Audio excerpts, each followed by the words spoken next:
જામનગરના મહિલા કોર્પોરેટર ડિમ્પલબેન રાવલે સરહદ ઉપર ફરજ બજાવતા ફૌજી જવાનો તેમજ જામનગર સ્થિત આર્મી, એનસીસી અને સશસ્ત્ર સીમા બળના જવાનોને રાખડી બાંધી હતી। રક્ષાબંધનના પવિત્ર પર્વ પર પોતાના માદરે વતનથી હજારો કિલોમીટર દૂર પરિવારથી દૂર દેશની રક્ષા કાજે ફરજ બજાવતા જવાનોને સતત 10મા વર્ષે રાખડી બાંધવાનો કાર્યક્રમ યોજવામાં આવ્યો હતો, જેમાં જામનગરની વિવિધ મહિલા સંસ્થાઓ, મહિલાઓ તેમજ દિવ્યાંગ બાળકો અને વિકાસ ગૃહોની અનાથ બાળાઓ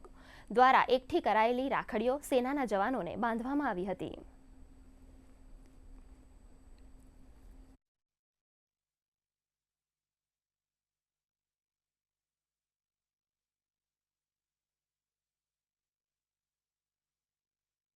છેલ્લા 10 વર્ષથી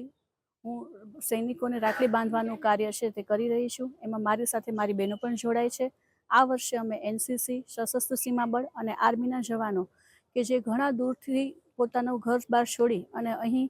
સેવા માટે આવે છે, દેશની સેવા માટે આવેલા છે, તો એ લોકો જ્યારે રક્ષાબંધન ઉજવી નથી શકતા, એમની બહેનો પાસે નથી જઈ શકતા, ત્યારે અમે બધી બહેનો અહીંયા આવી અને તેમને બધાને રાખડી બાંધી અને આજના દિવસે અમે रक्षाबंधन त्यौहार उजव्यो છે। मैं अपनी पूरी टीम की तरफ से मिसेस डिम्पल रावल मैडम का तहे दिल से शुक्रिया करना चाहती हूँ, जो स्टेट सेक्रेटरी हैं भारत तिब्बत संघ में, और उनकी पूरी टीम का, जिन्होंने आज इस पावन अवसर पर रक्षाबंधन के दिन अपना यह स्नेह और प्यार जताया है और हमारे भारतीय नौसैनिक और हमारे एनसीसी कैडेट के साथ ये रक्षाबंधन का पावन त्यौहार मनाया है।